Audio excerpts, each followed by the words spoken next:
Assalamualaikum warahmatullahi wabarakatuh.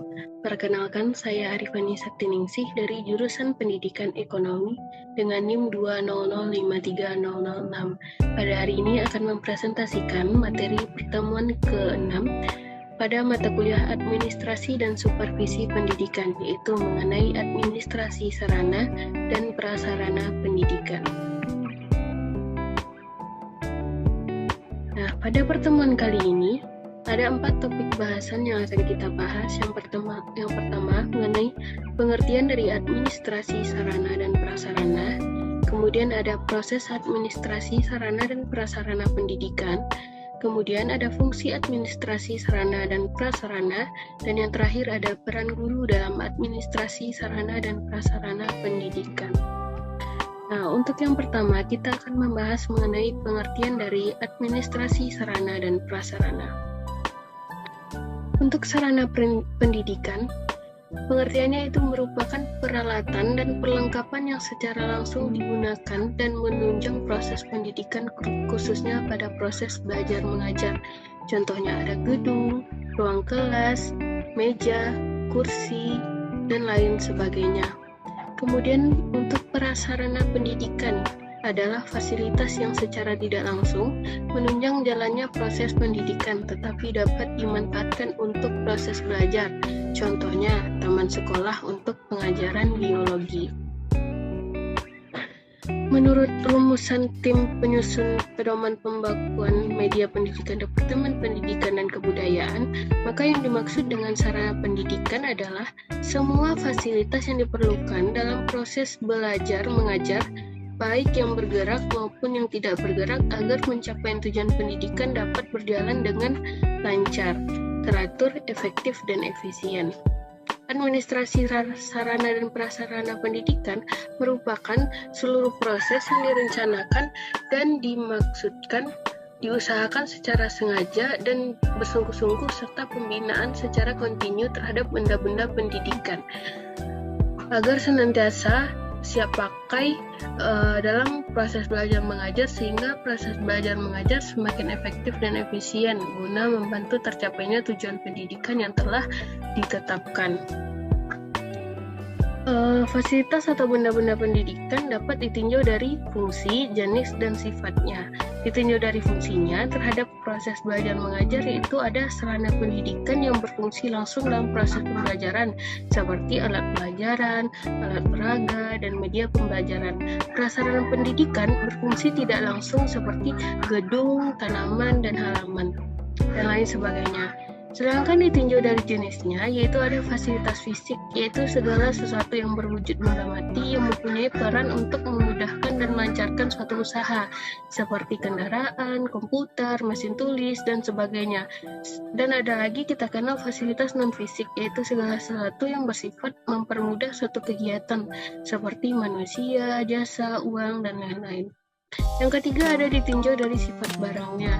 Ada barang tak bergerak yang dikelompokkan menjadi barang habis pakai seperti kapur tulis, tinta, kertas, penghapus, dan sebagainya. Kemudian barang tak habis pakai seperti komputer, mesin tulis, kendaraan, dan sebagainya. Barang tidak bergerak yaitu barang yang tidak berpindah-pindah letaknya atau tidak bisa dipindahkan seperti gedung, sumur, dan sebagainya. Selanjutnya dilihat dari komponennya, media terdiri dari dua bagian pokok yaitu hardware dan software.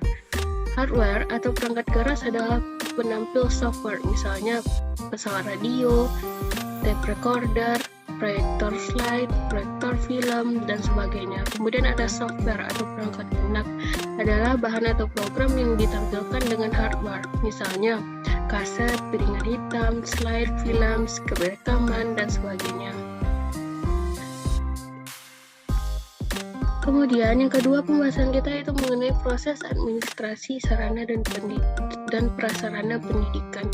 Ada 9 prosesnya. Yang pertama ada perencanaan pengadaan barang, yang kedua pengadaan barang, yang ketiga penyimpanan, yang keempat inventarisasi, yang kelima penyaluran, 6 pemeliharaan, 7 rehabilitasi, 8 penghapusan dan penyingkiran, dan yang terakhir ada nanti pengendalian. Nah, selanjutnya akan kita bahas mengenai proses administrasi ini secara lebih lanjut. Yang pertama itu perencanaan pengadaan barang.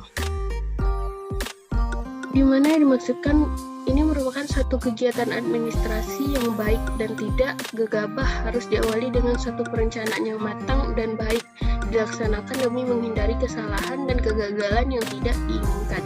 Perencanaan yang baik berdasarkan kebutuhan dan disesuaikan dengan tersedianya dana dan tingkat kepentingannya. Kemudian yang kedua ada pengadaan barang. Pengadaan barang merupakan segala kegiatan untuk menyediakan semua keperluan barang atau benda atau jasa bagi keperluan pelaksanaan tugas. Pengadaan sarana dan prasarana pendidikan dilakukan sebagai berikut.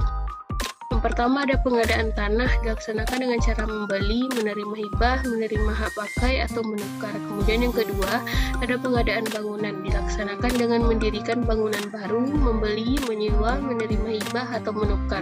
Kemudian yang ketiga ada pengadaan perabot, dilakukan dengan membeli, membuat sendiri atau menerima bantuan dari donatur seperti BP3. Yang keempat ada pengadaan kendaraan. Pengadaan kendaraan untuk sekolah telah dilakukan oleh pemerintah pusat. Contoh kendaraan bermotor seperti mobil, sepeda motor, dan untuk kendaraan tak bermotor seperti sepeda, gerobak, atau becak. Yang kelima ada pengadaan sarana pendidikan atau alat pelajaran, alat peraga, media pembelajaran. Ada alat kantor seperti mesin ketik, mesin hitung, dan sebagainya. Dan ada alat tulis kantor seperti kertas, tinta, map, dan sebagainya. Diadakan sesuai ketentuan yang berlaku, yaitu dengan jumlah besar tertentu melalui lelang atau tender melalui rekanan. Jika kekurangan alat tulis kantor dalam jumlah kecil dapat dibeli melalui dana taktis. Yang ketiga ada penyimpanan. Penyimpanan yaitu menampung atau mewadahi hasil pengadaan barang-barang demi keamanannya, baik yang belum maupun yang didistribusikan. Kegiatan penyimpanan meliputi menerima barang, menyimpan barang, dan mendistribusikan barang sesuai ICW atau Indisi Compatibility Suite atau Undang-Undang Pembendaharaan Indonesia Pasal 55 dan 57. Untuk keperluan penyimpanan barang biasanya digunakan gudang. Untuk mempersiapkan gudang perlu diperhatikan lokasi, konstruksi, macam atau bentuk atau sifat, dan ketentuan tata letak barang di dalamnya sesuai jenis dan sifat barangnya. Yang keempat ada inventarisasi. Inventarisasi berasal dari kata inventaris. Dalam bahasa Latinnya inventarium yang berarti daftar barang-barang, bahan, dan sebagainya. Jadi, inventarisasi merupakan kegiatan untuk mencatat dan menyusun daftar barang-barang atau bahan yang ada secara teratur menurut ketentuan yang berlaku. Inventarisasi dilakukan untuk penyempurnaan pengurusan dan pengawasan yang efektif terhadap barang-barang milik negara atau swasta, dan juga memberikan masukan bagi efektivitas pengelolaan sarana dan prasarana seperti perencanaan. Yang kelima ada penyaluran. Penyaluran merupakan kegiatan yang menyangkut pemindahan barang dan tanggung jawab dari instansi atau pemegang yang satu kepada instansi atau pemegang yang lain. Kegiatan penyaluran barang yang baik meliputi penyusunan alokasi, pengiriman barang untuk pusat-pusat penyalur, dan penyerahan barang. Kemudian ada lagi yang keenam yaitu pemeliharaan. Pemeliharaan merupakan kegiatan penjagaan atau pencegahan dari kerusakan suatu barang sehingga barang tersebut selalu dalam kondisi yang baik dan siap pakai. Kegiatan pemeliharaan ini sangatlah penting agar barang-barang yang dipakai dapat terawat dengan baik. Yang ketujuh ada rehabilitasi. Rehabilitasi ini merupakan kegiatan untuk memperbaiki barang dari kerusakan dengan tambal sulam atau penggantian suku cadangnya agar barang tersebut dapat dipergunakan lagi sehingga mempunyai daya pakai yang lebih lama. Kemudian ada lagi penghapusan dan penyingkiran.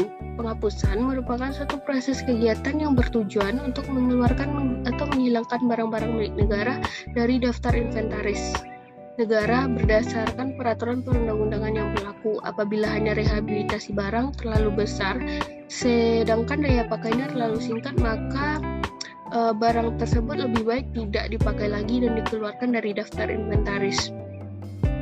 Kesembilan ada pengendalian. Seluruh kegiatan administrasi sarana dan prasarana pendidikan masing-masing tidak dapat lepas dari monitoring setiap saat oleh pemimpin organisasi serta senantiasa dan diperhatikan kerjasamanya satu dengan yang lainnya. Seluruh kegiatan pengelolaan harus selalu berjalan kompak, serempak, dan terpadu. Dalam pelaksanaan kegiatan pengendalian dapat disusun serangkaian kerja sebagai berikut, yaitu mengikuti proses pengelolaan dari pengadaan sampai penghapusan, menyusun tata cara laporan baik lisan maupun tertulis, mengadakan konsultasi dengan pihak pimpinan bila terjadi atau akan terjadi penyimpangan dalam pelaksanaan sekitarnya penyimpangan ini menyangkut kebijakan. Kemudian mengadakan konsultasi dengan pihak pelaksana fungsi masing-masing bila kelihatan atau terjadi penyimpangan dalam pelaksanaan yang bersifat teknis. Kemudian ada mengadakan koordinasi antara fungsi perencana dan fungsi-fungsi lain. Dan menyusun laporan menyeluruh secara periodik tentang pelaksanaan dari proses pengelolaan yang terjadi dalam masing-masing fungsi. Itu mengenai proses administrasi sarana dan prasarana. Selanjutnya ada fungsi dan tujuan dari administrasi sarana dan prasarana. Administrasi sarana dan prasarana pendidikan bertugas mengatur dan menjaga sarana dan prasarana pendidikan agar dapat memberikan kontribusi secara optimal dan berarti pada proses pendidikan. Adapun tujuan dari administrasi sarana dan prasarana itu adalah yang pertama, dan mewujudkan situasi dan kondisi sekolah yang baik sebagai lingkungan yang memungkinkan peserta didik untuk mengembangkan kemampuan semaksimal mungkin. Yang kedua, menghilangkan berbagai hambatan yang dapat menghalangi terwujudnya interaksi dalam pembelajaran. Yang ketiga, menyediakan dan mengatur fasilitas serta perabot belajar yang mendukung dan memungkinkan siswa belajar sesuai dengan lingkungan sosial, emosional, dan intelektual siswa dalam proses pembelajaran. Dan yang terakhir, ada membina dan membimbing siswa sesuai dengan latar belakang sosial, ekonomi, budaya, serta sifat-sifat individunya. Itu untuk fungsi dan tujuan dari administrasi sarana dan prasarana pendidikan. Yang terakhir, pembahasan kita yaitu mengenai peran guru dalam administrasi sarana dan prasarana pendidikan. Peran guru dalam administrasi sarana prasarana dimulai dari perencanaan, pemanfaatan, dan pemeliharaan serta pengawasan penggunaan prasarana sarana. Sebagai pelaksana tugas pendidikan, guru juga mempunyai andil dalam administrasi sarana dan prasarana pendidikan. Dalam hal ini, guru lebih banyak berhubungan dengan sarana pengajaran, yaitu alat pelajaran, alat peraga, dan media pengajaran lainnya dibandingkan dengan keterlibatannya dengan prasarana pendidikan yang tidak langsung berhubungan. Nah, mungkin itu saja pembahasan atau presentasi saya mengenai materi administrasi dan supervisi pendidikan pada pertemuan kali ini. Apabila terdapat kesalahan kata, saya mohon maaf. Saya akhiri dengan